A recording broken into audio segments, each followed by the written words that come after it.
Hi, my name's Anne Kelly, and I'm a Canadian-born, UK-based tutor, author, and artist, textile artist. And I think I've worked with Anne for must be coming up for 10 years now, almost. Yeah. And, and I love Timeless Textiles. I think it's a very unique gallery in the world, really, because there aren't many places that just concentrate on textile art. So I was thrilled to be invited to exhibit in the Broken Repaired exhibition, which is such a great title as well. Kind of leapt off the page when I saw it. So, little bit about myself. My practice is split into three areas. So I make, obviously, I teach, and I write.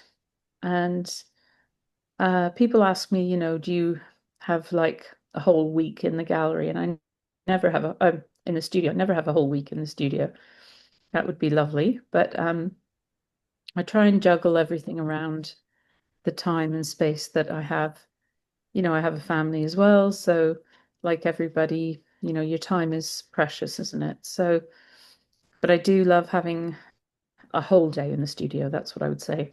Can't have every day in the studio, but when I get a day, I want a whole day in the studio because it's, you know, anybody who says, oh, everything always goes swimmingly is a lying, basically. I think every artist, every creative person has their good days and not so good days. And you need time to be able to think about your mistakes and work and benefit from them, really, I think. So the piece that I've chosen for this exhibition is called Midsummer Studio.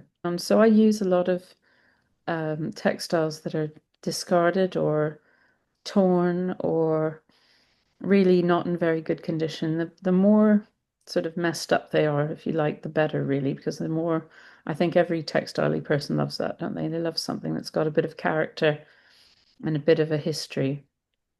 And this piece is a really beautifully, I think it's stump work on it and crewel work. And it was from a charity shop.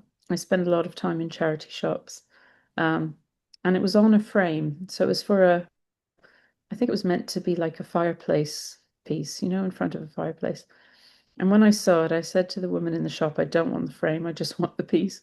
She thought I was a bit crazy, but I took it home and I washed it very carefully. It was in not very good condition. It was on linen, I think, heavy linen. So I washed it very carefully and I lost a bit of the color, I think, in the washing, but it had to be washed. It was so dusty and torn. And then I set about repairing it. And I think that's the thing for me, the joy of repairing and mending an old piece of work is so satisfying, isn't it? Because you get a chance to get to know it before you start doing anything to it.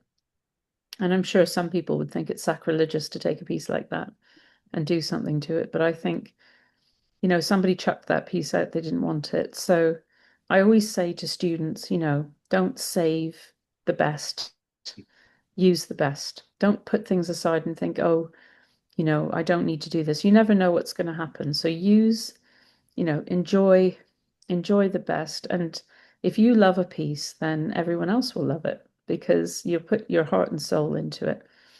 So once it was dry, it took a while to dry because in Britain it's very damp. It always takes ages for things to dry. I gave it a press and then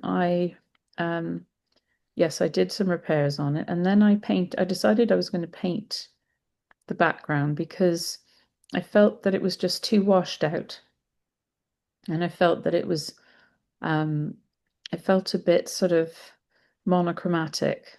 I like a bit of color. So I used Cassane tempera paint, which is a milk-based paint, and it's really lovely on textile. It's very forgiving, very gentle. It's very soft. It's not like acrylic, it doesn't have that plasticky coating. And it's not like oil paint, which takes forever to dry. So it's a really good little paint.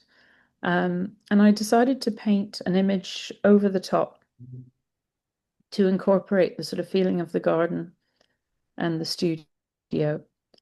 So the garden in my garden is my studio. And I had a lovely photo that my son had taken of the studio at night.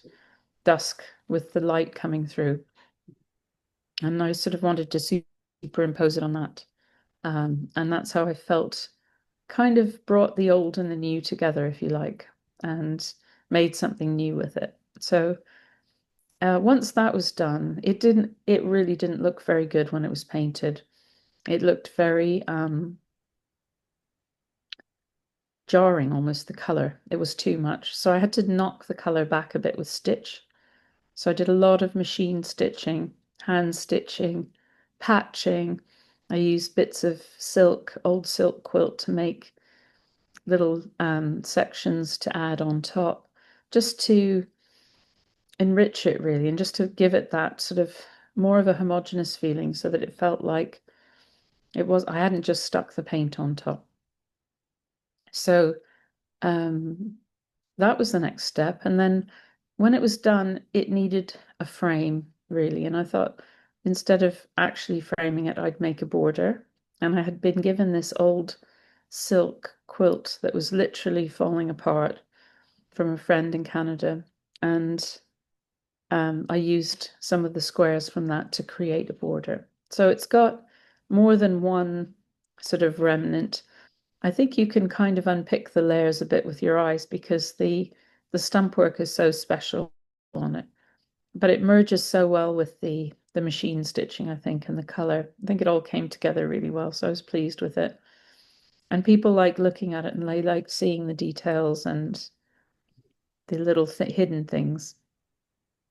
And I always use old fabric and old torn things, so it's not a strange idea for me at all. And it's a lovely, really lovely exhibition to be part of.